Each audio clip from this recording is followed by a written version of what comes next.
Rice நம்ம செப்பரேட்டாக கூட குக் பண்ணி போடலாம். சுடு தண்ணி வச்சுட்டு ரைஸ் 50% நம்ம அதில் பாயில் பண்ணிவிட்டு அப்புறம் கூட ரைஸ் இதில் ஆட் பண்ணி இன்னும் ஒரு 50% மசாலாவில் குக் ஆகிற மாதிரி நம்ம செய்யலாம் தம் போட்டு. ஆனால் இப்போ கொஞ்சமாக செய்கிறதுனால நான் இப்படி செய்கிறேன். Beef Ambur biryani link, chicken Ambur biryani link நான் இதில் கீழே கொடுக்குறேன். ஃப்ரீயாக இருக்கும்போது வாட்ச் பண்ணுங்கள். ரைஸ் போட்ட பிறகு 5 மினிட்ஸ் ஹை ஃப்ளேமில் வச்சுட்டு ஃபுல் லோ ஃப்ளேமில் 20 மினிட்ஸ் வச்சு குக் பண்ணலாம். பிரியாணி ஆம்பூர் பீஃப் பிரியாணி ரெடி ஆயிடுச்சு. சர்வ் பண்ணிக்கலாம். ஓகே ஃப்ரெண்ட்ஸ், இதே மாதிரி நீங்களும் ஆம்பூர் பீஃப் பிரியாணி செய்து சாப்பிட்டு என்ஜாய் பண்ணுங்கள்.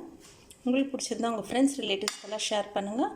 நம்ம போட்ட ரெட் சில்லி பேஸ்ட் போட்டோம், அந்த கலர் பாருங்கள் சூப்பராக வந்திருக்கு பிரியாணி. நம்ம ரைத்தா வச்சு சர்வ் பண்ணிக்கலாம்.